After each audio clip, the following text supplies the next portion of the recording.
जब मैनू दिलों मुताइए पढ़ पढ़ आलम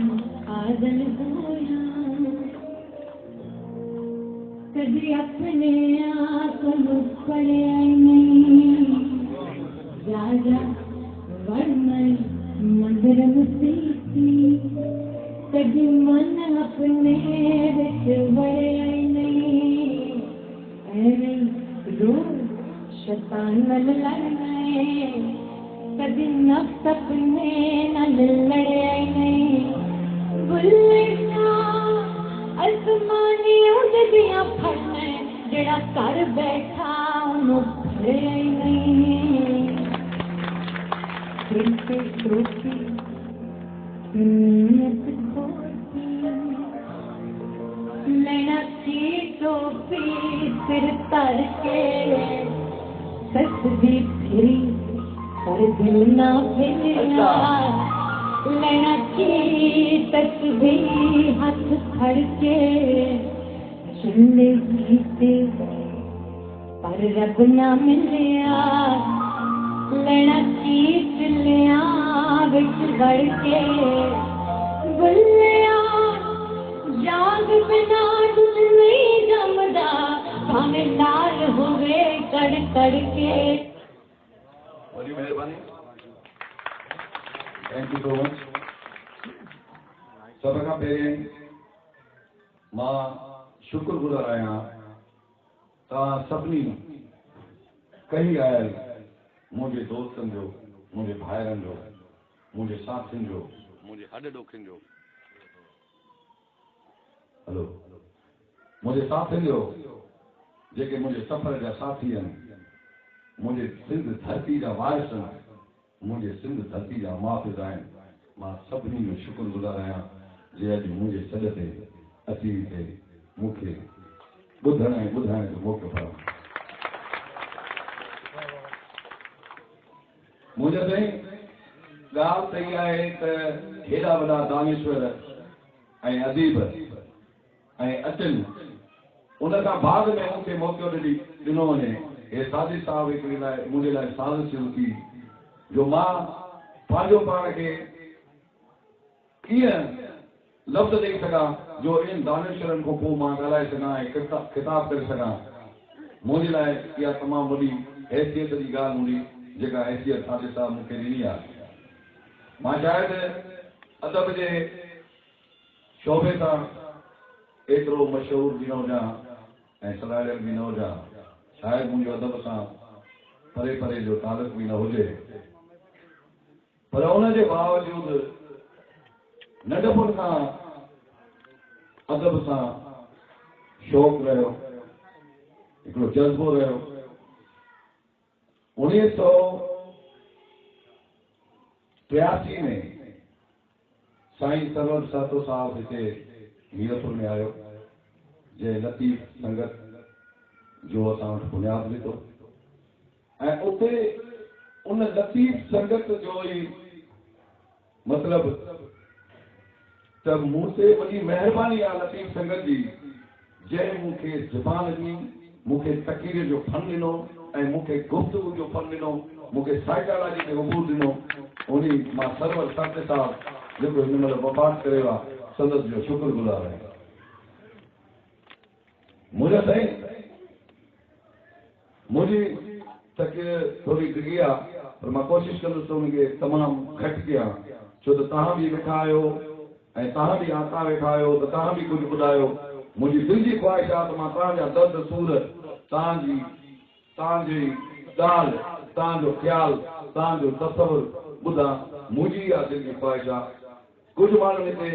मुंहिंजे दोस्तनि तक़रीर कई त असां बाबू खान बुल्ले खे हिन अदब जी दुनिया में नओं था ॾिसूं थी सघे थो शाइरनि जे लाइ मुंहिंजो ही पहिरियों प्रोग्राम हुजे पर हिते वेठल सुगड़ मुंहिंजी हर कोशिश ऐं काविश खां वाक़ुफ़ हूंदा जेके सुगड़नि जूं महफ़िलां हिते मूं रचायूं ऐं हिते कयूं कॾहिं बि उन में स्पेस न विधो जो सुगड़नि जी महफ़िल न थी हुजे असांजी शादी हूंदी ॿी असांजी रिवायत हूंदी आहे असां उन शादी में बि फनकारनि सां गॾु हिकु महफ़िल हिकु ॾींहुं अॻ में सुगड़नि जी ज़रूरु कराईंदा आहियूं ऐं सुगड़नि जी दात जेको आहे ज़रूरु ॾींदा आहियूं ऐं सुगड़नि जी शाइरी हुनजा ख़्याल ज़रूरु ॿुधंदा आहियूं सो इहो आहे कि मुंहिंजे लाइ जिन दोस्तनि वटि नओं ख़्यालु आहे त मां मुंहिंजो शौक़ु हिन सां न रहियो आहे मुंहिंजो शौक़ु हिन शोबे सां तमामु घणो पुराणो रहियो आहे मुंहिंजा साईं मां हाणे पंहिंजे मौज़ू ते ईंदुसि त सभ खां पहिरीं फितरत ऐं काइनात उनजा एक्शन्स रिएक्शन्स थिया जंहिंमें हयाती जनम वरितो हयाती जनम वरितो उन हयाती मां इंसान जनम वरितो ऐं उहो इंसान जो इर्तिकाई ॾींहं हुया या ईअं खणी चयूं त आदम जनम वरितो असां मुस्लमान हज़रत आदम खे पहिरियों शख़्स पहिरीं एजाज़ ख़ुदा जी मतिलबु इंसानी मख़लूक में उनखे तसवर कयूं था उनखे मञूं था यानी कि हज़रत आदम जनम वरितो ऐं उन खां पोइ जॾहिं हू धरती ते हयातियात जे निज़ाम में अची आयो त ॿोली जेको आहे सो सभ खां पहिरियां जनम वरितो ऐं ॿोलियुनि समाज खे जोड़ियो समाजनि माशरनि खे जोड़ियो मतिलबु हिकु तमामु वॾी डिघी तरतीब आहे अगरि मां उन में वेंदुसि त पोइ टाइम घणो लॻी वेंदो मां चवां थो त पंहिंजे हिन ॻाल्हि खे मां घणो मुख़्तसर कंदो हलां मां तमामु घणो सोचियो आहियां त 2-3 कलाक कम से कम मां वठंदुमि पर पोइ तव्हां बोर थी वेंदो तंहिं करे मां पंहिंजी ॻाल्हि खे शार्ट कंदो हलंदुसि छो त मूं वटि मां घणनि मौज़ूअनि ते ॻाल्हाइणु घुरां थो ऐं घणा मौज़ूअनि ते मां तव्हांखे कुझु सम्झाइणु घुरां थो मां कुझु पोइ माज़ी में वञणु घुरां थो ऐं मां मुस्तक़बिल न अचणु घुरां थो मां हाल ते ॻाल्हाइणु घुरां थो मुंहिंजा मौज़ू जेके से अॼु जे मकाल में जा या मुंहिंजी तक़ीर जा इहे आहे मुंहिंजा साईं जीअं त असांजी सिंधी क़ौम जेका सभ खां आगाटी पुराणी क़ौम आहे असांजी धरती सभ खां आगाटी धरती आहे उन धरती जो सभ खां पहिरियों मूंखे ज़िक्र करणु लाज़मी थींदो छो त हिन धरती सभ खां पहिरियां ई दुनिया जे सभिनी धरतियुनि खां पहिरियां मुहज़्ज़ब माशरो तरतीब बनी मुहज़्ज़ब माशरो सिविलाइज़ तंहिंजे करे सिंध धरती खे मदर ऑफ सिविलाइज़ेशन चयो वेंदो आहे पहिरियां साइंसदान बि असां सिंधी आहियूं जंहिं फीफे जी एजाज़ कई व्हील जी एजाज़ कई पहिरियां साइंसदान बि असां आहियूं जंहिंजी बदौलत कम्युनिकेशन सिस्टम जेको दुनिया में हले थो अॼुकल्ह रेलगाॾियूं हलनि थियूं अॼुकल्ह पंहिंजो मोटर हलनि थियूं पयूं जीप हलनि थियूं पयूं या हाणे अची इंसान जिदत जे ज़माने में अची करे जाल उॾाए थो जाल खे पीतो न हुजे तो लैंड कीअं कंदो इहो सिंधियुनि जो कमाल आहे जंहिं हेॾी वॾी तकलीफ़ जेको आहे कई ऐं हुनखे जनम ॾिनो असां उन तारीख़ जा उन माज़ी जा शाहकार जेका असांजी माज़ी शाहकार आहे असां उन जा वारिस आहियूं ऐं क़दीम ज़माने शुरूआत में जॾहिं इंसान जे सोचण जो अमल आयो पोइ हुनखे कुझु ख़्याल थो कमाई जेका मुंहिंजी सोच आहे जीअं अॼुकल्ह जीअं नवाज़ ज़ैन खे अगरि जेकॾहिं साजिद साहब जेकॾहिं न लिखी आहे उनजी कुलियात न छपिजी आहे त 2-3 सदियुनि खां पोइ नवाज़ ज़ैन जो नालो ई न हुजे आहे तंहिं करे उन्हनि माण्हुनि सोचियो त बाबा असांखे कुझु लिखूं हाणे उन ज़माने जा दुनिया जा पहिरियां जेके वेद लिखिया विया आहिनि यानी कि किताब लिखिया विया आहिनि उहे सिंधूअ जे किनारे ते लिखिया विया आहिनि इहो मान ऐं मर्तबो बि असांजी सिंधी मातरी खे मुंहिंजा साईं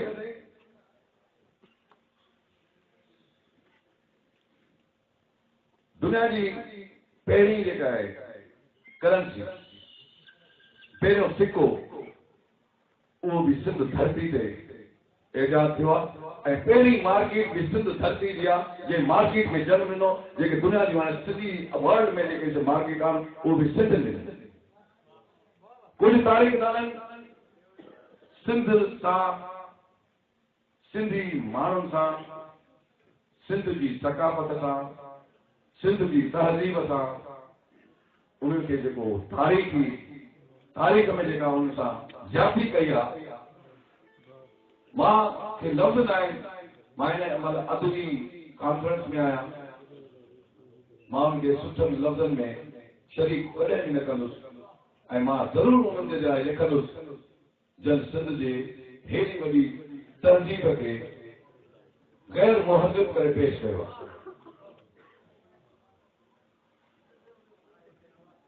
असां जी धरती मां जी तव्हांखे ॿुधायो त क़दीमी धरती आहे सिंध जी वॾी तारीख़ आहे सिंध जेका मौजूदा सिंध आहे इहा सिंध न हुई सिंध तमामु वॾी हुई ऐं सिंध खे कटे कटे कटे हाणे हिन सिंध ते बीहारियो वियो आहे ऐं शल इहा सिंध बि महफूज़ रहे ख़ुदा कंदो जेकॾहिं तव्हां जहिड़ा दोस्त शाइर अदीब दानिश्वर लिखण खां सवाइ जेकॾहिं अमल जे मैदान में ईंदो इंशाअल्लाह ताला असांजी धरती महफूज़ रहंदी हिनखे कोई बि लड़ ऐं लोट नथो ॾी सघे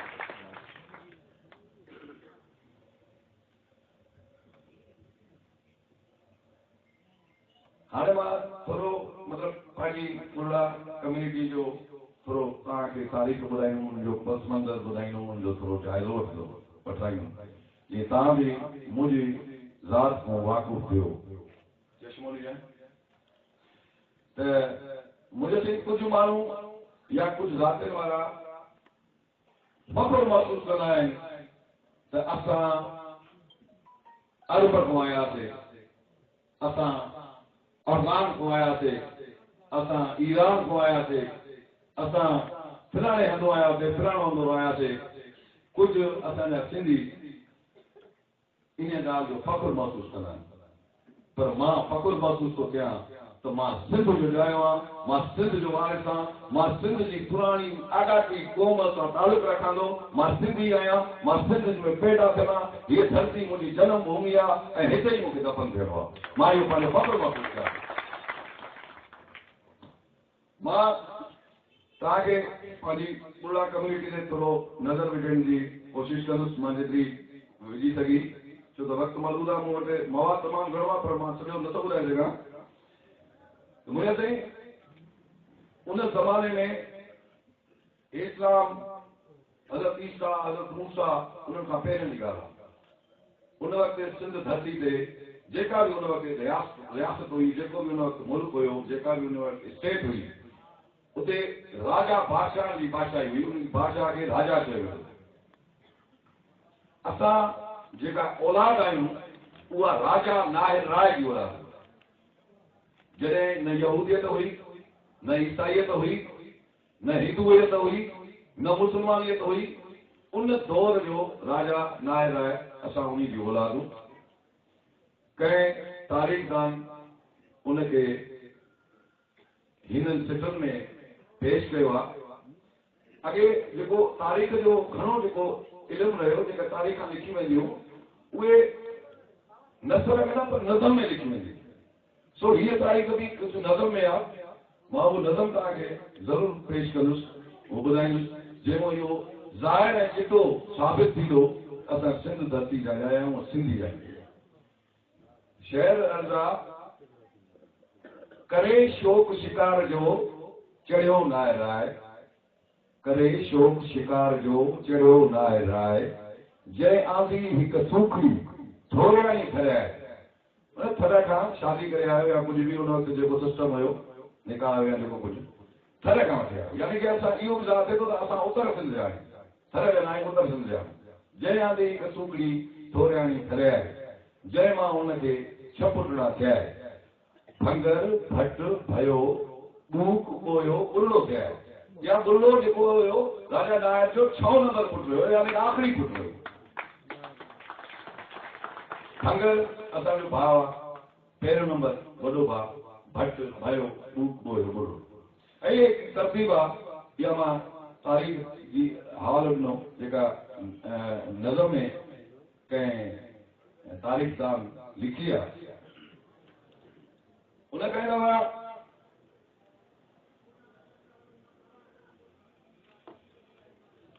बुले खां बाद में हुनजा 2 पुट हुनखे पैदा थिया उन थोरियाणी दरिया में ॿ हुनखे पुट पैदा थिया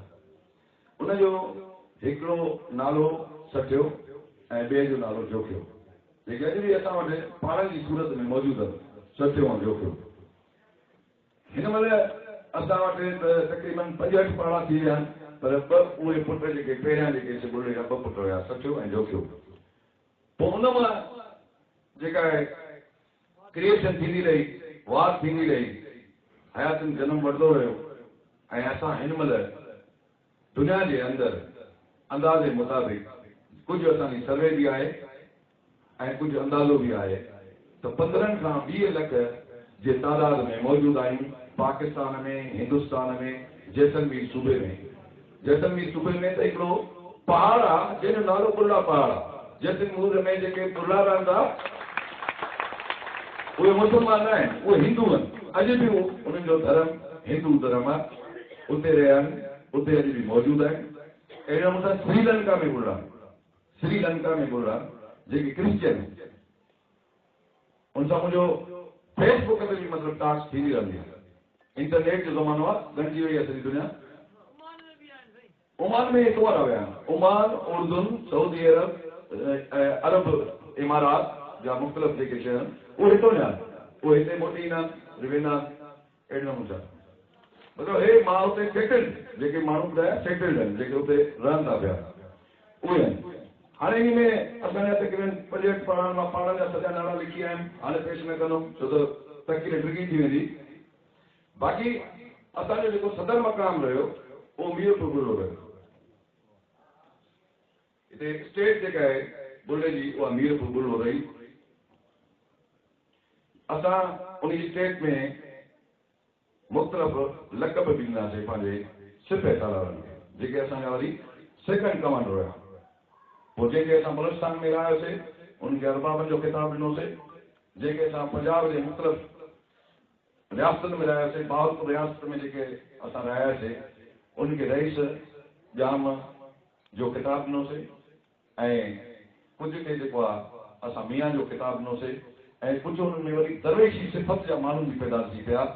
जंहिंजो मतिलबु मां जेको ज़रूरु सम्झुसि त मामूनपुर दीवान राजनपुर जो हिकिड़ो शहर आहे जेको तालुके ठुल जे शहर खां वॾो आहे ठुल शहर खां वॾो आहे उनमें उन ख्वाजा नूर मोहम्मद बुर्लो आहे उनजी वॾी मज़ार ठहियल आहे अॼु बि उहा मौजूदु आहे जंहिंजो ज़िक्र ख्वाजा गुलाम फरीद पंहिंजे किताब दीवान फरीद में कयो ऐं अहिड़े नमूने सां इहो बि चयो वञे थो त सैदी मूसाणी जेको लाड़काणे में पीर आहे इहो बि बुर्लो आहे मुंहिंजा अॼु बि मुज़ावर जेके बुर्ला उहे मूसाणी पाड़े सां तालुक उन खां पोइ असां जेके न तलवार खणी रहिया आहियूं उन वक़्तु सिंध ते छो त सिंध हुई ख़ुशहाल सिंध में सिधो नदी वेंदी ऐं उन्हनि माण्हुनि जो जेको गुज़र सफ़र उन ज़माने में हूंदो उहो त या त मच्छी ते हूंदो या अनाज ते हूंदो ॿियूं एतिरियूं ज़रूरतूं न हूंदियूं एयर कंडीशन जी ज़रूरत न आहे गाॾी जी ज़रूरत न आहे मोटर जी ज़रूरत न आहे माल मवेशी बि तॾहिं कान रखी सघंदो जॾहिं हुनजे लाइ गाह हुजे गाह तव्हांखे कंहिं नदी जे किनारे जे भरिसां मिली सघंदो केनाल जे भरिसां मिली सघंदो जेके सरसब्ज़ ऐं शादाब सिंध असांजी सरसब्ज़ ऐं शादाब हुई पोइ मालवंद माण्हू हूंदा उनजी ज़रूरतूं इहे हूंदियूं उनजे करे असां सिंध धरती जे मुख़्तलिफ़ इलाइक़नि में जेके सिंधू जे किनारे ते लॻनि थियूं उते असां पंहिंजा नंढा नंढा जथा जेके सिंध ते हमलनि जे भोर खां हिकिड़ी पंहिंजो स्ट्रेटजी थींदी आहे आर्मिक स्ट्रेटजी थींदी आहे त बाबा पंहिंजो तव्हां जीअं हाणे पाकिस्तान जे मुख़्तलिफ़ सरहदनि ते पाकिस्तान जा फौजी जेके बीठा आहिनि मुआफ़िज़ त मथां भारत खां हमिलो थिए मथां अफ़गानिस्तान खां हमिलो थिए अहिड़े नमूने सभु करोड़नि जॾहिं उत्तर सिंध जी सिपह सलारी उन्हनि जे हवाले कई त हे इलाइक़ो काफ़ी कितो असांजे हवाले हुयो उनजी सिपह सलारी असांखे सौंपी वई हुई ऐं असां वरी पंहिंजे हिकमत अमली अख़्तियार करे मतिलबु मुख़्तलिफ़ जॻहनि ते असां पंहिंजा मोर्चा ठाहे करे असां वरी फौजियूं विहारे छॾियूं। एतिरे क़दुरु जो हिकिड़ो किलो आहे सिपी में उन ज़माने में किलो हुयो कलोनी जे दौर में, जेको असां वञी करे फतेह कयो आहे, सिंध जो वञी करे झंडो हयो आहे हुते। तारीख़ ॿुधाए ऐं उन खां अलावा पोइ वरी ईअं थियो जो मतिलबु इन जे करे जेको असां एॾो वॾी सिंध लाइ क़ुर्बानी ॾिनीसीं, पोइ असां सां वरी तालपुरनि जे दौर में वरी ज़्यादतियूं बि थियूं। तालपुरनि असांजे नस्लकुशी कई, असांजी मिल्कियतूं ज़ब्त कयूं, असांजे तमामु घणी जेका आहे सोड़ पहुचाई असांखे। कुझु इहो बि ॿुधाईंदा त असांखे पंहिंजे सदर मुक़ाम खां तड़ियो बि वियो। ऐं हीउ जेको कोर्ट जेको आहे, जेको हीउ तव्हांखे पस मंज़र में बैकग्राउंड में नज़र अचे थो, हीअ असांजो ॿियो या टियों कोर्ट आहे। पहिरियों कोर्ट जेको आहे उहो कलोनियुनि जे दौर में, कलोनियुनि असांखे इनाम ख़ातिर जॾहिं असां सिबी ते कब्ज़ो कयोसीं, सिबी जे किले खे फतेह कयोसीं, उन खां पोइ इनाम तौर ते असांखे वॾी रियासत बि ॾिनो, जेका छली करवाड़ी यानी दरिया खां शुरू थिए थी, सिंधु जे किनारे खां। उन में लखी तालको, खानपुर तालको ऐं ठुल तालको, तक़रीबन ठुल जो अधु, उहो तक़रीबन शाही सामने लॻे। उहे मतिलबु इहा एॾी वॾी रियासत जेका आहे असांखे इनाम तौर जे पासो ॾिनी वई ऐं किलो बि असांखे जेको आहे तामीर कराए ॾिनो वियो। पोइ जेका 1862 में हिकिड़ी बोर्ड आई आहे, वरी 1863 में बोर्ड आई आहे, वरी 1874 में बोर्ड आई आहे। उन बोर्ड खां अॻु में हिकु बोर्ड या ॿ बोर्डियूं अहिड़ियूं आयूं जेको असांजो किलो जेको उन वक़्त जो तामीर थियल हुयो उहो दही पियो, वेसार थी वियो। त पोइ असांजे वॾनि हिकमत अमली ज़रूरु सोची हूंदी त बाबा हिन खे फ्लैट जी सतह खां मथे करे ठाहियूं, वतन न खुलियो त हाणे किलो ठही वियो आहे, हाणे वरी जाइ मटाइण करे ॿी जाइ ते रहूं। न वरी बि हुननि पंहिंजी जेका आहे मीरपुर पुल खे वधीक अहमियत ॾिनी, वरी हुनजी सतह मथे कराए। कंहिं ज़माने जॾहिं असां नंढड़ा हुयासीं त उहो मूंखे यादि आहे ऐं तुंहिंजे अधिकारी वारनि खे यादि हो त मीरपुर जे चौधारी तमामु वॾियूं खॾा हुयूं, उतां मिटी कढाए करे हिन किले खे तमामु ऊची जॻह ते ठारायो वियो। असां नंढा हुआसीं, जॾहिं बरसाति पवंदी असां हिन किले जे ॿाहिरि जेको दर हूंदो हुन में नंढा ॿार किचन करा गीस ठाहींदा, उनखे आलो करे असां हुते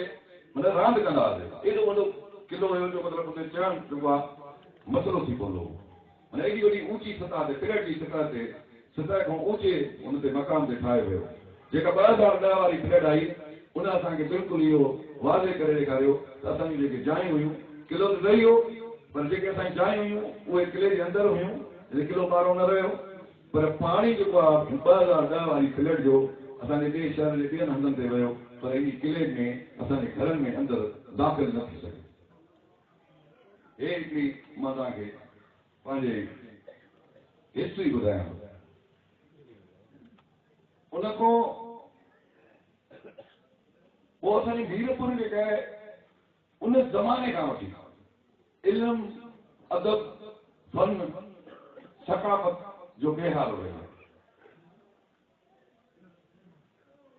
मां तव्हांखे मीरपुर जो इहो बि मिसाल ॾियां त मीरपुर खे जंहिं तरीक़े सां ठाहियो वियो, यानी कि कलोड़नि जीअं हैदराबाद शहर जो बुनियाद विझी उते पको किलो ठाहे साम्हूं, उनजे साम्हूं बिल्कुलु हिकिड़ी मार्केट ठाही आहे, बाज़ार ठाही आहे, जेका अॼु बि मौजूदु आहे। साॻी तरह ते मीरपुर पुल खे शहर खे ठाहियो वियो। उन किलो जे साम्हूं जेको आहे बाज़ार में नक्शो साॻियो हुयो जेको हैदराबाद में ठाहियो हुयो, ऐं हे मीरपुर जो नक्शो बि साॻियो हुयो जेको कलोनी दौर में साॻे तरह ते ठाहियो वियो, शहर खे बुनियाद विधो वियो। उहो नक्शा साॻा, सिर्फ़ु किलो पको हुयो जेको मौजूदु आहे, असांजो किलो कचो हुयो जेको हाणे 10-15 साल अॻु में ज़बून थी करे किरी पियो। मतिलबु उन नक्शे ते, उन तर्ज़ अमल ते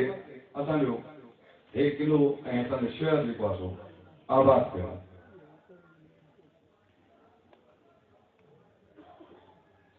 असांजे शहर में जीअं मां तव्हांखे अर्ज़ु कयो त इल्म, अदब जो गहवारो रहियो आहे, सकाफ़त जो गहवारो रहियो आहे। असांजे शहर जे अंदरि मीरपुर पुल खे अञा ॿिए हिकिड़े अंग्रेज बि कोर्ट कयो आहे, मां तव्हांखे उहो कोर्ट बि ॿुधायां थो त मीरपुर पुल में असांजे हिन शहर में मुख़्तलिफ़ क़िस्मनि जा फनकार हुया जीअं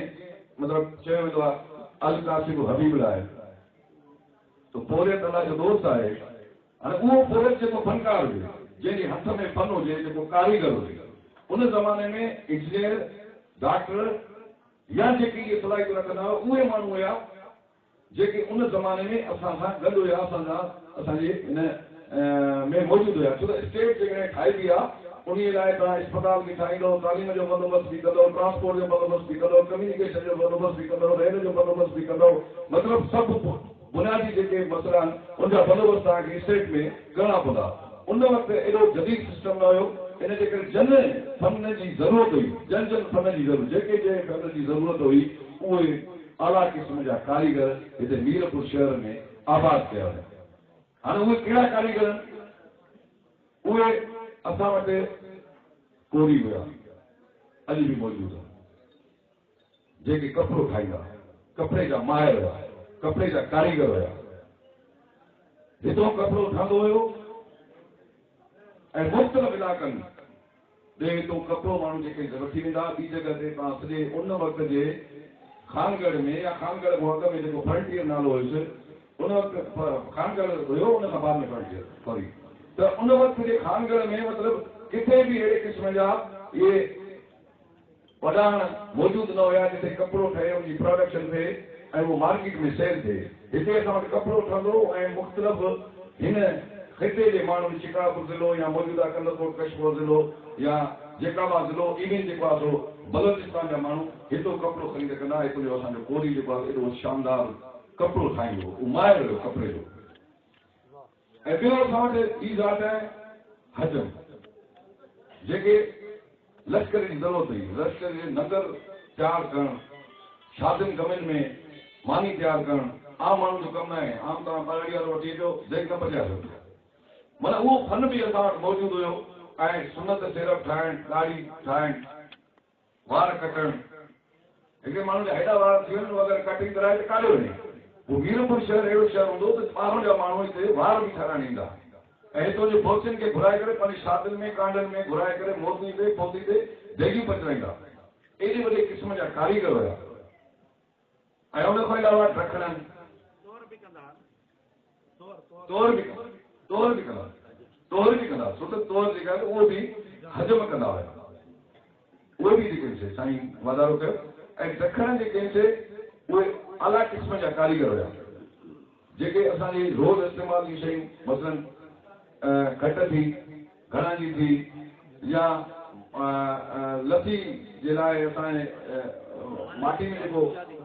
मांधाणी पवंदी आहे उहो मांधाणी जेके ठाहींदा या जेके अॻे गॾहनि जूं झलियूं हलंदियूं उहे झलियूं जेके ठाहींदा या घरनि में जेके झलियूं जेके छिकियूं वेंदियूं उहे जेके काठी जे कम जूं ठाहींदा ऐं बैलगाॾियूं ठाहींदा बैलगाॾियूं असांखे पंहिंजी सामान में यादि आहे त असां हिते पंहिंजे ढकरनि खे एॾा वॾा फनकार हुया परे परे जा माण्हू जेके बैलगाॾी कराईंदा उन ज़माने में मतिलबु हिते बैलगाॾी कंदी मतिलबु एतिरो मां तव्हांखे ॿुधायां थो त हिकिड़ो वॾो मर्कज़ रहियो आहे इहे ख़ुशूसियत आहे जेके मां तव्हांखे ॿुधायां थो तव्हां बिलासत हाणे ई सर्वे कयो कंहिं बि जेकाबाद जे पुराणे क़दीमी ॻोठ में शहर में इहे न मिलंदियूं जेके उन वक़्तु मीरपुर में मुयसरु हुयूं यानी कि बादशाही शहर रहियो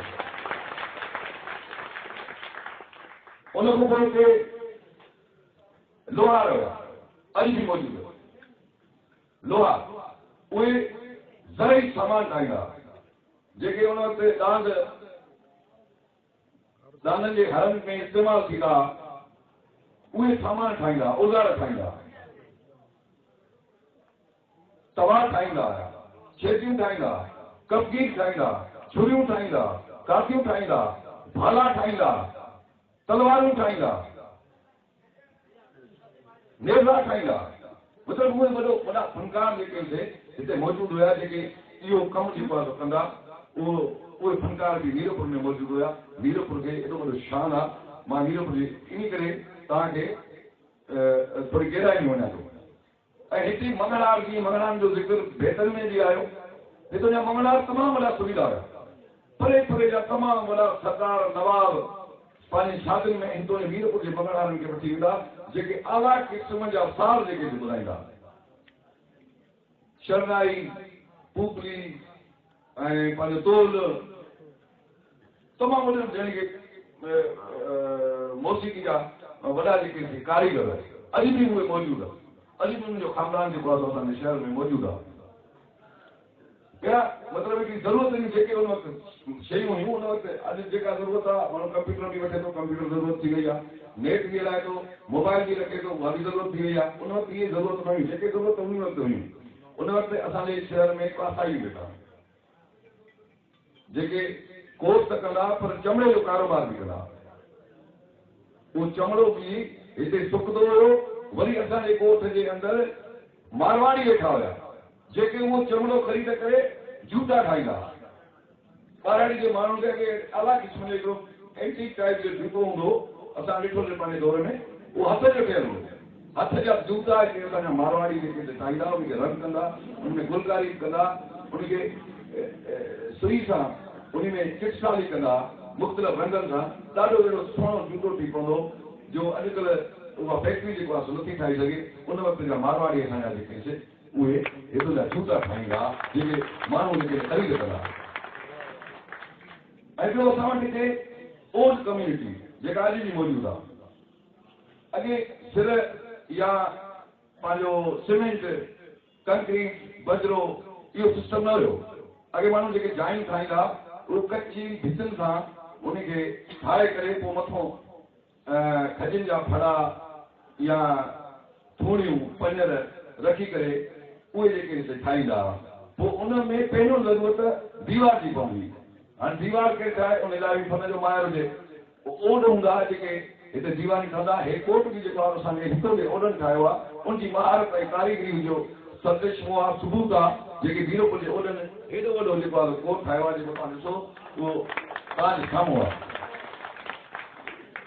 छो त हे मुंहिंजा ठाहियल आहिनि मुंहिंजे साहब हे मुंहिंजे शहर जी सूंहं अॼु बि मां हिन खे पंहिंजे शहर जी सूंहं सम्झां थो मां हिन खां बग़ैर अधूरो आहियां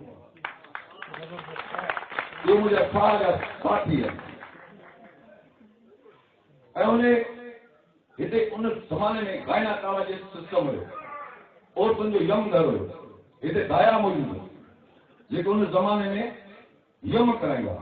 ऐं सुठियूं फकियूं जेके थे नंढा ॿार जेके बीमार पियनि उनखे सुठियूं फकियूं उनजी मायूं जेके ॾींदियूं यम जो माना हितां जो माण्हू ॿार कंहिं शइ जे वठण लाइ सफ़र न कंदो कंहिं ॿिए शहर न वेंदो कंहिं ॿिए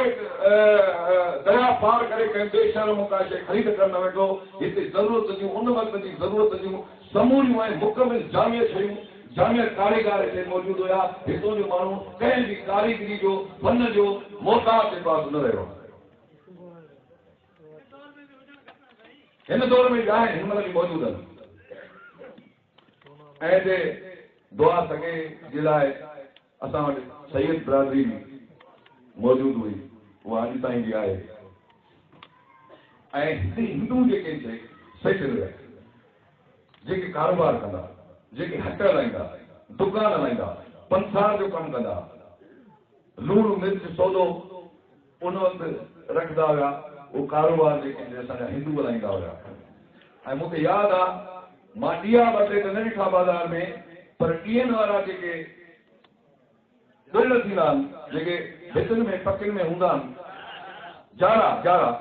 जारा जेके शुरू मां पंहिंजे अखियुनि सां ॾिठा ऐं मूंसां गॾु जेके बि हिते मीरपुर शहर में मुंहिंजी उमिरि जा जेके आहिनि या मुंहिंजी उमिरि खां वॾो जा आहिनि उन्हनि मीरपुर जे हिन खिटी में बाज़ार में जेके ॿई तरफ़ जेके हट ठहियल हूंदा दुकान ठहियल हूंदा उन ॿिनी तरफ़नि जे दुकान जे अॻियों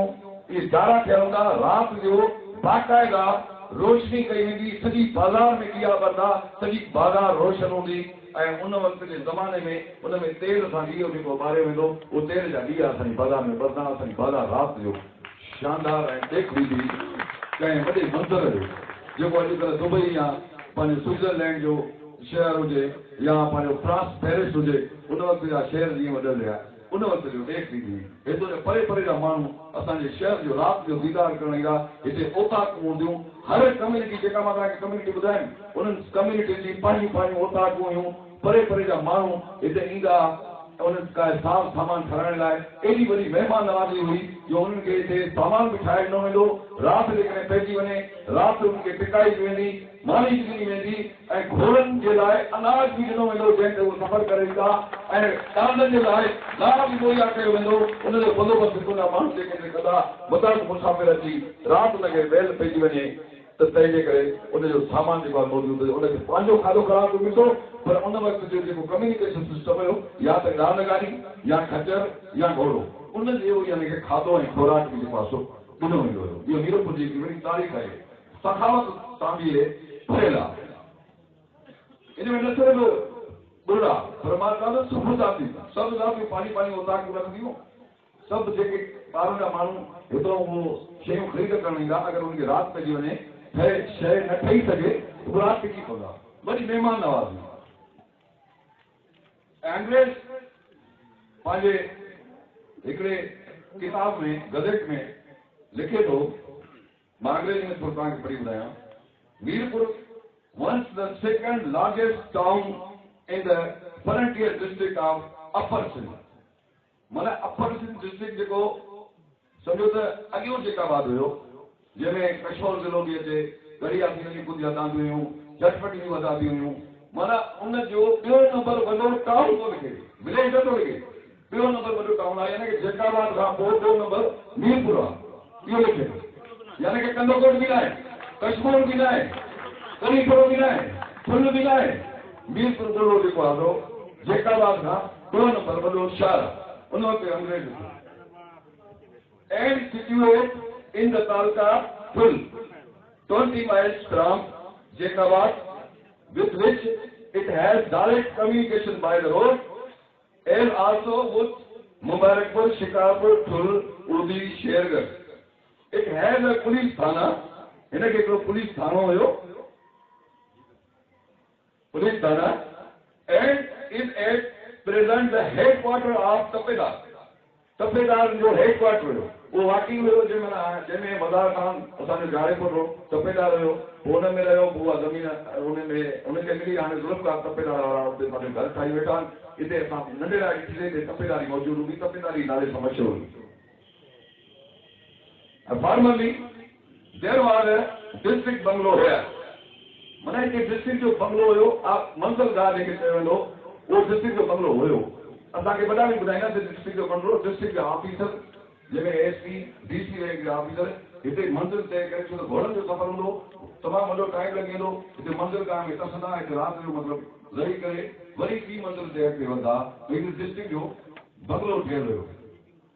असांजे यानी कि झांगीवा जेको रोड आहे इन रोड खां परे पासे जो जंहिंजो नवाब ज़ैब पंहिंजे हिन में कुलिया ते ज़ैब में जंहिंजो ज़िक्र कयो आहे मंज़िलगाह जो, उहा मंज़िलगाह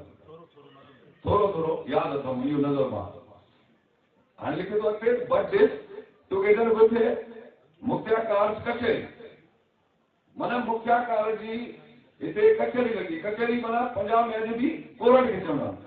अदालत खे, कोर्ट खे, माना मुख्याकार जी कोर्ट ही हिते फ़ैसिला ॾींदा, रेवेन्यू जा फ़ैसिला ॾींदा, सिविल फ़ैसिला ॾींदा, ॿिया मेटर्स जेके फ़ैसिला ॾींदा। अॻे मुख्याकार खे FCM जा पावर हूंदा, first class magistrate, first class magistrate is there, only judge. And a portion of the town itself, and those was General Soyo, was destroyed by the flood of 1862.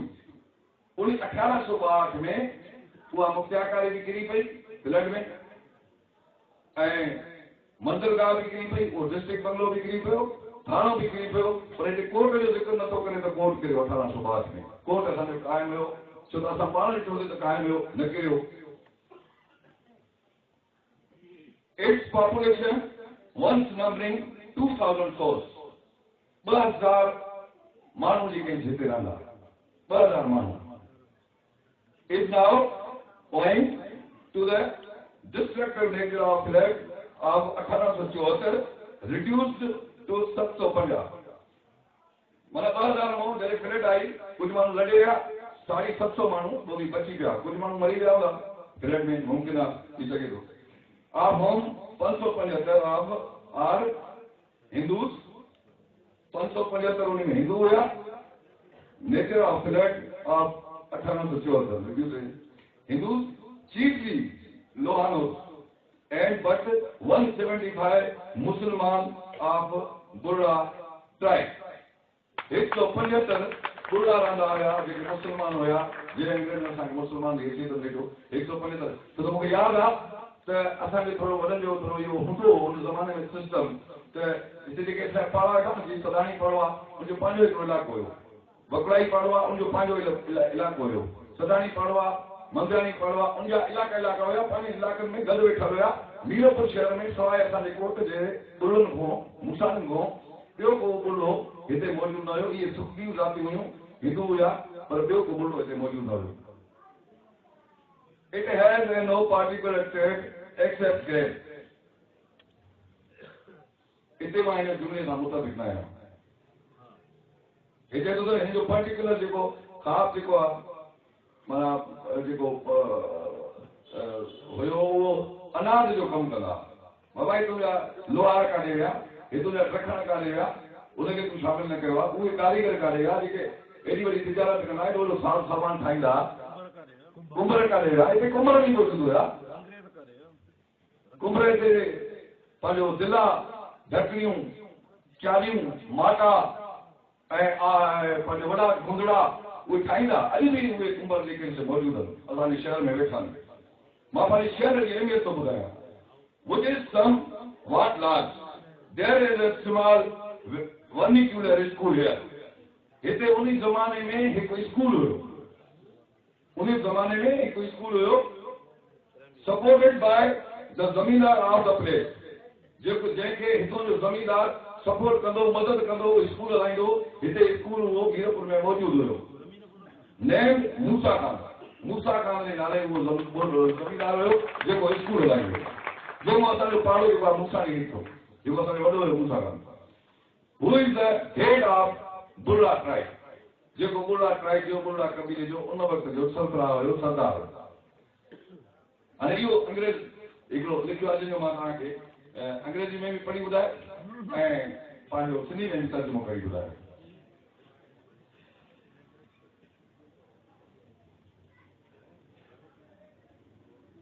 ऐं school जी ॻाल्हि आई school में मां हिकिड़ी शइ वज़ाहत कंदो आहियां असांजो स्कूल 1864 में उनजी इमारत ठही आहे माना इन खां अॻु में असांजो स्कूल क़ाइमु आहे हिते तमामु वॾा सियासतदान जन तालीम वरिती उनजा नाला मां ज़रूरु तव्हांखे ॿुधाईंदुमि तव्हांजी ज़हन में न ईंदा तव्हां थोरो यानी कि महसूस कंदव हिकिड़ो नई ॻाल्हि महसूस कंदव न मञण वारी ॻाल्हि महसूस कंदव त हिते मोहम्मद बशीर खान सरकी उन ज़माने में MLA थियो मेंबर लेजिस्लेटिव असेंबली उहो प्राइमरी तालीम हितां मीरपुर में वरिती आहे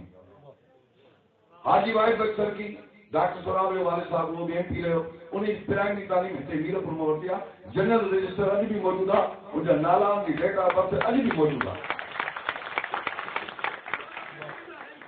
ऐं हुन खां अलावा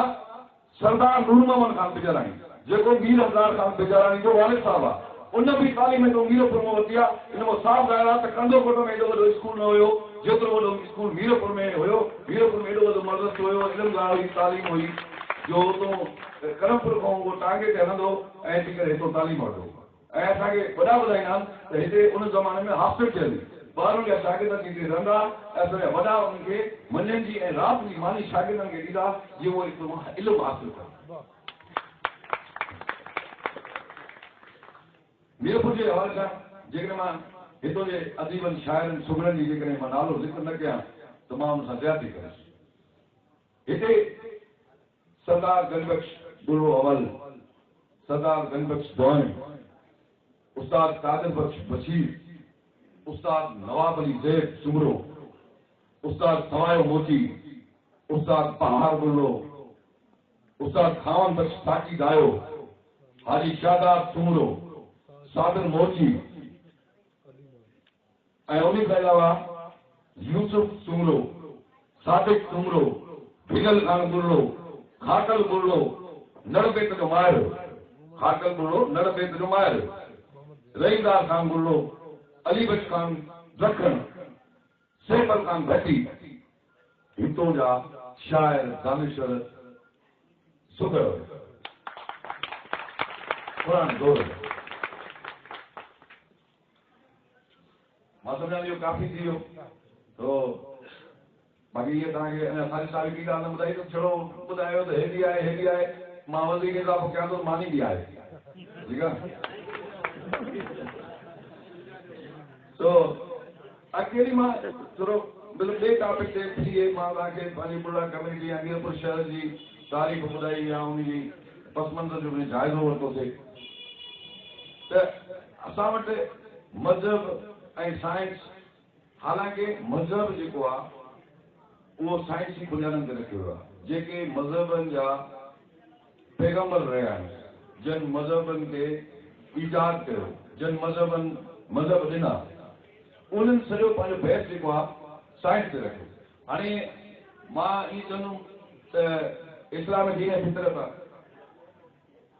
ईसाइयत दीन फितरत आहे फितरत खां कॾहिं बि कंहिं बि मज़हब इनकार न कयो आहे पर असांजे मुला असांजे पादरी असांजे पंडित हिते मज़हब जी इंटरप्रिटेशन उनजी तशरीह जेका आहे उहा ग़लति कई आहे जंहिंजे करे हेॾा वॾा नुक़सान रसनि था ग़लति रस्मा जनम वठनि थियूं ग़लति तौर तरीक़ा पैदा था थी पवनि ऐं माण्हू जेके मज़हब खां पासीरा थींदा के ॿिए तरफ़ वञी रहिया आहिनि जेका इंटरप्रिटेशन मुलनि पंडितनि पादरनि कई आहे उहा मज़हबनि जी दीन जी ग़लति पेश कई फितरत खां हटी करे का बि मज़हब में ॻाल्हि कोन्हे छो त उहो ग़ैर फितरी मज़हब थींदो अगरि फितरत खां कंहिं बि क़िस्म जी तव्हां मज़हब में ॻाल्हि कढो उहो ग़ैर फितरी मज़हब थींदो असां नथा चाहियूं त असांजो मज़हब जेको आहे असां नथा सम्झूं त असांजो मज़हब जेको आहे असांजो दीन जेको आहे उहो ग़ैर फितरी आहे असांजी फितरत ते क़ाइमु आहे उनमें फितरत ते क़ाइमु हुजणु खपे उनजी इंटरप्रिटेशन जेका मुला कनि था उहा न हुजणु खपे जेका फिलासफरनि जी उनजी इंटरप्रिटेशन कई आहे उहा हुजणु खपे उनजी तशरीह जेका फिलासफरनि कई आहे जीअं बुले शाह कई आहे बिल्कुलु जीअं बुले शाह कई आहे जीअं मिटाई कई आहे जीअं सचर कई आहे जीअं सामी कई आहे उन्हनि जेको आहे सो इंटरप्रिटेशन मज़हबनि जी तमामु दुरुस्त कई आहे ॿियो मां तव्हांखे हिकिड़ी ॿी ॻाल्हि ॿुधाईंदो रहां त मां मज़हबनि जी ॻाल्हि कई मां तव्हांखे हिकिड़ी नई ॻाल्हि ॿुधायां थो जेका मुंहिंजो तारीख़ जो हिसो बणंदी उहा इहा आहे त अॼुकल्ह जो जेको साइंसदान आहे जेको चंड खां वधीक कारनामो करे चुको आहे हुन जीन्स जेके आहिनि से ॻोल्हे लॻा आहिनि जॾहिं जीन्स ॻोल्हिया विया त अमेरिका जो सदर ऐं रूस जो सदर उन्हनि गॾियल जेका प्रेस कॉन्फ्रेंस कई ऐं हुन में इहो चयो त हे जेको वॾो कारनामो आहे हीअ जेका वॾी ईजाद आहे इंसान जेको चंड ते वियो उन खां बि इहा वॾी ईजाद आहे वाकई उहा वॾी ईजाद हुई जेके जीन्स ॻोल्हे लॻा विया हाणे मां हिकिड़े साइंटिस्ट लिखियो आहे त दुनिया जा जेके कूड़ आहिनि जेके दुनिया जा राज़ आहिनि उहे मुस्तक़बिल करीब में ज़ाहिर थी पवंदा कूड़ ख़तम थी वेंदा कूड़नि जो बुनियाद पाड़ो पटिजी वेंदो ॿुझनि जो बुनियाद ख़तम थी वेंदो माण्हू कूड़ ऐं जेको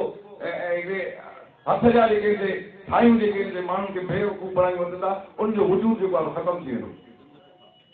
जेके नंद किताब थींदा मसलन हिकिड़ी अहिड़ी दवा ठहे थी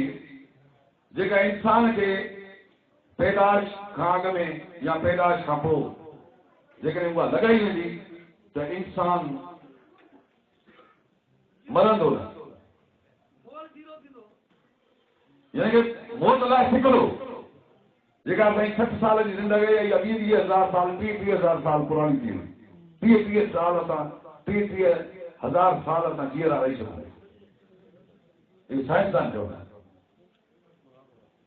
मौत लाइ माण्हू सिकंदो पुराणो न थींदो सदाई जवान रहंदो अहिड़ी दवाऊं पैदा थींदियूं अगरि जेकॾहिं असां हाणे ॾिस न जेकॾहिं उन ज़माने में जंहिं ज़माने में नबी करीम हुयो या इस्लाम पहिरियों जनम वरितो या इस्लाम पहिरियों रूनमा थियो उन ज़माने में जेकॾहिं ॻाल्हि कजे आहे त बाबा फिलानी सदी में 21 सदी में 20 सदी में हिकिड़ी अहिड़ी मशीन जी शइ ठहंदी लोह जी शइ ठहंदी जेका आराम सां तव्हांखे हिकु जाइ खां ॿी जाइ ते खणी पुॼाईंदी या अहिड़ी शइ लोह जी ठहंदी जेका हिकंदो उॾंदी मथे वेंदी हवा में वरी ॿिए मुल्क तव्हांखे हीअं झटकड़ी में जेको आहे पहुचाईंदी इहा उन वक़्त जी न मञण वारी ॻाल्हि हुई माना इहो दीवान करे सघे थो चढ़ियो करे सघे थो पागल करे सघे थो उन वक़्त जे हिसाब सां अॼु बि मां तव्हांखे हिकिड़ी ॻाल्हि इहा कयां थो ॿियो साइंस फिज़िकल लॉस जेके आहिनि उन में असांजी जेका हे जेको असां वटि जेको शमसी निज़ाम आहे जेके असां सोलर सिस्टम चऊं था जेको हे सिस्टम आहे असांजे हिते मौजूदु असांजो ॾिसो आवाज़ कीअं थो सफ़र करे असां हिते वेठा आहियूं अमेरिका जो माण्हू असांखे थो ॿुधी सघे थो तार त कढियल कोन्हे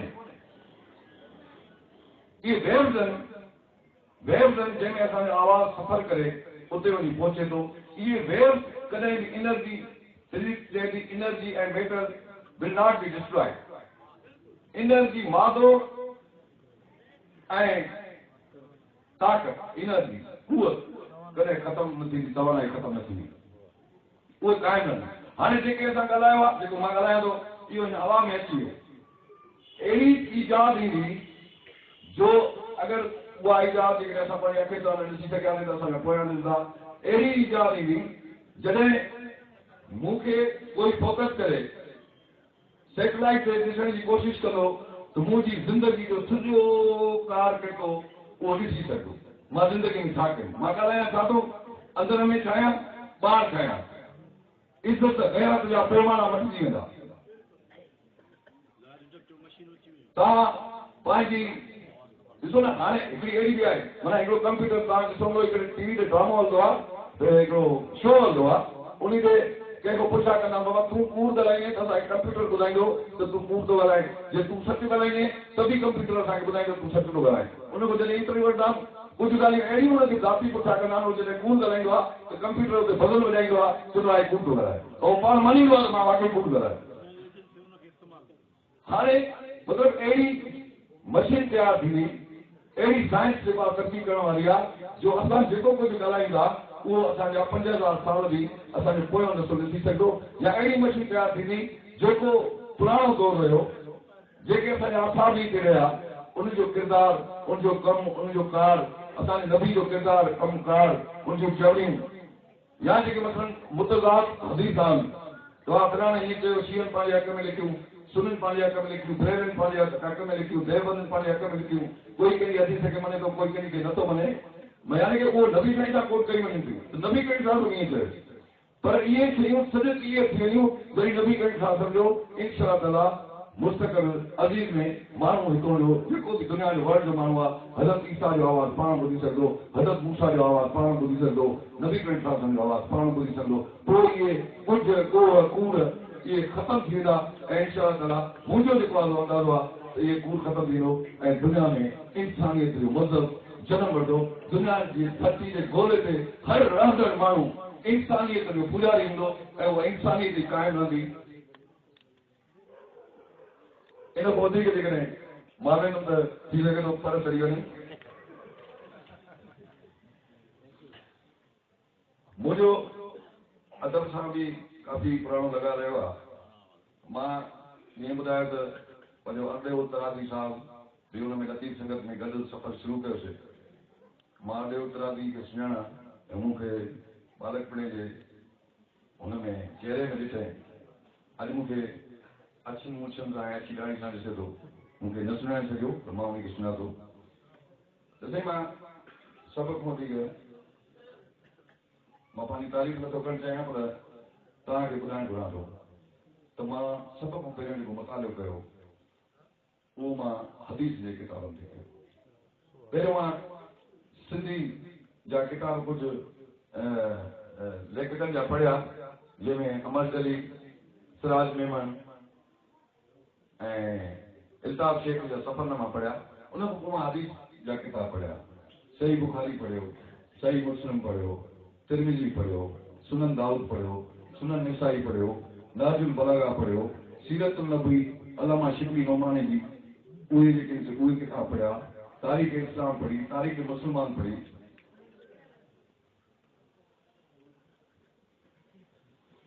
जीएम सईद पढ़ियो भिटाई जो रिसालो पढ़ियो मतिलबु मां मुंहिंजो शौक़ु रहियो पढ़ण सां पर मां पंहिंजे शौक़ खे कॾहिं बि ज़ाहिर न कयो मां सिर्फ़ु हिकिड़ी पंहिंजी तबाह आज़माई करे ॾिठी जॾहिं मां 89 में सिंध यूनिवर्सिटी में मां पढ़ंदो हुयुसि त उते हिकिड़ो असांजे डिपार्टमेंट में इश्तिहार लॻो त बाबा सिंधी मकानमा सिंधी कालम सिंधी कहाणियूं सिंधी नज़म सिंधी बैत उर्दू नज़म अंग्रेजी पोइम्स पोइट्रीज वग़ैरह प्रोज जेको लिखणु चाहे उहो असांजे इदारे में जमा कराए असां मुक़ाबिलो कराईंदासीं ऐं जेको उन में पहिरियों नंबर आयो त हुनखे ॿियो नंबर टियों नंबर उनजी असां कहाणी छपाईंदासीं। मां उन ज़माने में हिकिड़ी कोशिशि कई मां चयो लिखी थो ॾिसां मां चङो लिखी थो सघां। मां ॾोह जे ॾोही ॾेह जा ॾोही जे नाले सां हिकिड़ी कहाणी ॾेह जा ॾोही ओड़ी इख़्तिलाफ़ी कहाणी हुई। यूनिवर्सिटी जो शागिर्द ऐं उहो इनकलाब जी तरफ़ रुजू थिए थो मुंहिंजा किरदार हुया त मां फ़ख्र सां महसूसु कयां थो अॼु मूंखे फ़ख्र आहे त यूनिवर्सिटी जी जेका कमेटी उन में जेके हाणे कुझु अहिड़ा अदीब आहिनि जेके सिंध जा हाणे नाले वारा अदीब आहिनि मां हुनजो नालो नथो वठणु घुरां त हुन मूंखां वधीक वॾा अदीब आहिनि उन्हनि बि जमा कया 10,000 छोकिरा ऐं छोकिरियूं पढ़ंदा हुआ। अलाह जी महिरबानी सां 16 जॾहिं छपियो मुंहिंजो वाक पढ़जी वियो सभ खां पहिरियों नंबर मूंखे ॾिनो वियो ऐं मूंखे सर्टिफिकेट ॾिनो वियो उहा कहाणी पहिरें नंबर ते मुंहिंजी छपी अॼु बि सिंध यूनिवर्सिटी जी लाइब्रेरी में उहो सर्टिफिकेट मौजूदु आहे। उन खां पोइ वरी मां पंहिंजो सफ़र वरी सियासत ॾे शुरू कयो अदब जो शौक़ु जेको आहे थोरो टुटी वियो पर हाणे साॻियो ई वरी मां चवां थो त हुनखे बि कंटिन्यू करे वठां।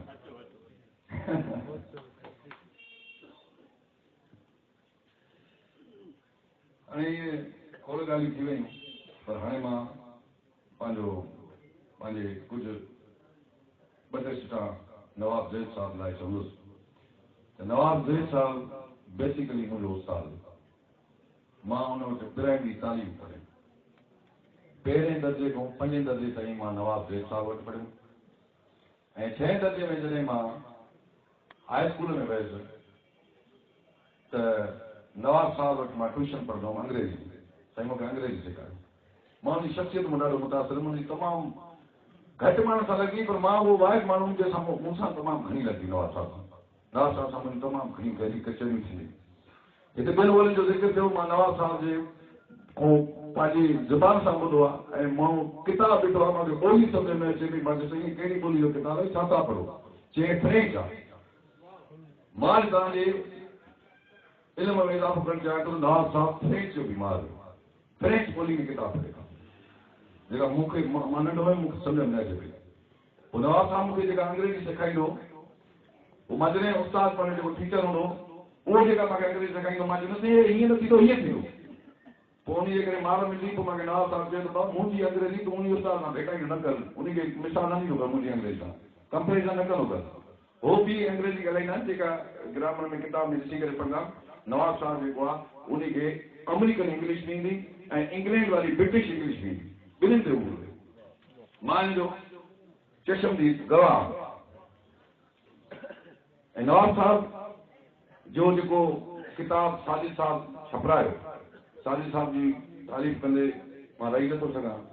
तारीफ़ जे लाइक़ु आहे ऐं हुन नवाब साहब जी जेका लिकल शख़्सियत हुई उन खे दुनिया जे अंदरि पधरो ऐं चिटो कयो मां संदत खे जज़्ब थो ॾियां ऐं सलाम पेश कयां थो त नवाब साहब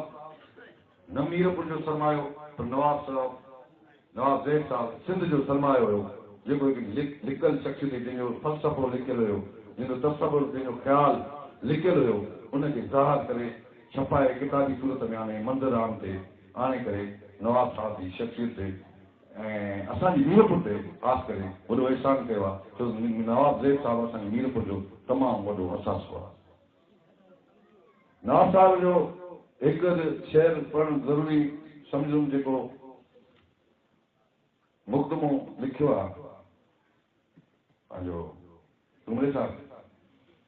उन में हिकिड़ो इक़बाल जो ख़ुदी ते शेर आहे खुदी को कर बुलंद इतना कि हर तकदीर से पहले खुदा बंदे से खुद पूछे बता तेरी रजा क्या है एक बार से नवाब ज़ैद साहब जो पंहिंजो ख्याल आहे मेरी आरज़ू का निशान कहाँ मेरी जुस्तजू का मकान कहाँ हौसला है दिल गमज़दा अगर आप खुद ही बता न दे। नवाब साहब जो बुलंद इक़बाल को तमामु वॾो ख्यालु रहियो आहे ऐं हू हिकिड़े पसमंदा इलाइक़े में हुन जनम वरितो ऐं हुते उन वक़्तु मूंखे नवाब साहब जी जेका इकोनॉमिकली जेका पोज़ीशन जी जेका मूंखे ख़बर आहे उहो मां उन जी हुन खां वाक़ुफ़ु आहियां प्राइमरी मास्टर जी पघार केतिरी हूंदी 6-7 हुनखे धीअरूं हुयूं पुट जी औलाद हुनखे न हुई ऐं तमामु सादी ज़िंदगी गुज़ारींदो तमामु सादो पाईंदो पर मां ॾिसंदो मां हर दफ़े हिन जे हथ में किताब न हूंदो किताब जो शौक़ीन हो उन जे लाइ माना महीने जी जेका पघार जो कुझु हिसो घरवारी ॾींदो त घर जो ख़र्च लाइ ऐं कुझु हिसो पाण ज़ालींदो जेके किताब ख़रीद करे नवाब साहब जे पास पढ़ंदो मुंहिंजी एतिरी हैसियत न आहे जो मां नवाब ज़ैब साहब जी मुकमिल शख़्सियत ते ॻाल्हाए सघां ऐं उनखे पंहिंजो मुकमिल करे सघां मां मुकमिल उन जी शख़्सियत खे नथो करे सघां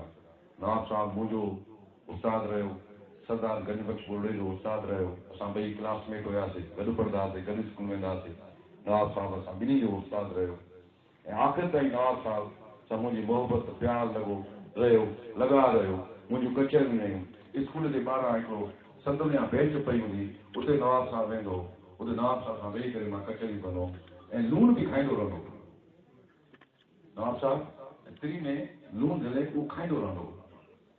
उनजो छा फ़लसफ़ो हुयो छो खाईंदो मूंखे इहा ख़बर न आहे पर मां उनजी शख़्सियत जो हिकिड़ो पहलू बि ॿुधायां थो त उहो ईअं खाईंदो हो अच्छा ठीकु आहे तो हाणे तमामु वॾो टाइम मां वठी वियो आहे ऐं थोरो ॿ लफ़्ज़ सिर्फ़ु ॻाल्हाईंदुमि पोइ मां तव्हांखे इजाज़त वठंदुमि हीअ असांजी सिंध अदबी ऐं सकाफ़ती फोरम जो असां बुनियादु विधो आहे असांजी कोशिशि इहा आहे त तालके थुल्ह जे माण्हुनि खे असां हिकिड़ो प्लेटफॉर्म पेश फराहम कयूं जो असांजे तालके थुल्ह जे अंदरि माण्हुनि जे अंदरि में जेका हिकिड़ो ॿियो इंसानु जागे थो हिकिड़ो ख़्यालु आहे असां उनखे अमली कामो करायूं असां इन फोरम जे तहत ते असांजा वॾा मनसूबा आहिनि जेके असां करणु घुरूं था तव्हांजी सभिनी दुआउनि सां इंशाअल्लाह ताला असां उनखे पाए तकमील ते पहुचाईंदासीं असांजो पहिरियों जेको इहो आहे त पहिरियों असां हिते जेके असांजा सुगल ऐं शाइर हिते मौजूदु आहिनि असां सभिनी खे इहा गुज़ारिश कईसीं त जेको कुझु तव्हां हिते पढ़ो असांखे पने जी सूरत में लिखी ॾियो असां नेक्स्ट जेको पंहिंजो इजलास घुराईंदासीं या प्रोग्राम कराईंदासीं असां उन खां पहिरियां उनखे किताबी शकील में आणे तव्हां उनजी महूरत करायूं ऐं उहे सिंध जे मुख़्तलिफ़ दानिशरनि अदीबनि ते तव्हांजो ख़्यालु पहुचंदो ऐं मुख़्तलिफ़ सिंध जी लाइब्रेरियुनि में असां उहो किताब पहुचाईंदासीं जेको कुझु अॼु लिखंदो जेको कुझु असांखे ॿुधाईंदो इंशाअल्लाह ताला तव्हां ॿियो जेको असां प्रोग्राम कराईंदासीं तव्हांखे किताबी शक्ल में तव्हांजी पंहिंजी राइटिंग ऐं तव्हांजो पंहिंजो ख़्यालु पंहिंजो तसवुरु उहो हुन किताब में तव्हांखे मौजूदु मिलंदो ॿियो हसन प्यार साहिबु जेको आहे चयो त सही मदद कयो मां हिन फोरम जो बुनियादु इन ते रखियो आहे त हिन जा जेके बि माली ख़र्चा अख़राजात उन में कंहिं क़िस्म जो को चंदो न हूंदो कंहिं क़िस्म जी ॿी का ॻाल्हि फाइनेंशियल एड जो को न हूंदो इन जी सॼी जेका आहे जेतिरी मुंहिंजी हयाती जेसि ताईं मां जीअरो रहियुसि सॼी जेके शइ हिन जी मां पाण संभाल साल कंदुसि ऐं इंशाअल्लाह ताला असां हिनखे तमामु वॾे पैमाने ते खणी वेंदासीं मां अॻे बि सुगण जी कई कचहरी में जेका सिंध सुगण जो मुशाइरो कयो ठठे खां वठी जेका मां कश्मीर ताईं सुगड़ आया जंहिंमें सुगड़नि जो जेको सिंध जो सदर हुयो आजिज़ लाशारी साहब आजिज़ लाशारी साहब हिते आयो उस्ताद बहार बि मौजूदु हुयो हिन प्रोग्राम जी उन जी कंपेयरिंग सॼी उस्ताद बहार जेको आहे सो हिते कई हुई हिन ई अंगण ते थियो हुयो उन में असां सनदा बि विञाईसीं असां उहो कईसीं उते मां ऐलान कयो पर मां अॼु ॿीहर उहो ऐलान करणु घुरां थो त उस्ताद बहार जो जेको मुकमिल नज़म आहे उहो इंशाअल्लाह ताला तव्हांखे चंद महीननि में छपाए करे इंशाअल्लाह ताला तव्हांखे अॻु आणींदासीं ऐं उनजी मौज कराईंदासीं उहो इंशाअल्लाह ताला मां उनजो पुटु हिते मौजूदु आहे उनखे गुज़ारिश थो कयां गुलसन गुल खे गुज़ारिश थो कयां त उहो मवाद जेको आहे सो साजिद साहब हिकिड़े साजिद साहब उनखे हिन जा तालुकात तमामु प्रोफेसर आहे यूनिवर्सिटी जे हिसाब सां प्रिंटिंग प्रेस वारनि सां या एडिटिंग वारनि सां जेको कंपोज़ कंदा उन तमामु घणा ये साजिद साहब जी ख़िदमत वठंदासीं ऐं इंशाअल्लाह ताला उहो किताब जल्द छपाए करे मार्केट में आणे जीअं कुलियात ज़ैब जो असां अॼु मुहूर्त कराईसीं असां चवंदासीं त जेको बि असांजे फंक्शन ते उन में कंहिं न कंहिं किताब जी मुहूर्त असां ज़रूरु कयूं तव्हांजी दुआउनि सां तव्हांजे प्यार सां तव्हांजी मोहबत सां तव्हांजी वॾे प्यार सां खुलूस सां मोहबत सां ऐं वॾे ध्यान सां मूंखे ॿुधो मां तव्हांजो तमामु घणो शुक्रगुज़ार आहियां मूं वटि लफ़्ज़ न आहे जो मां तव्हांखे पेश करे सघां हाणे तव्हांखे जो ॿुधासीं असांजो वारो पूरो थियो हाणे तव्हांजो वारो आहे वरी उन खां पोइ फनकारनि जो वारो बि ॾींदासीं। तव्हांजी वॾी वॾी महिरबानी। साथ सलामत सदाईं गॾु जीए सिंध जीए लखनऊ।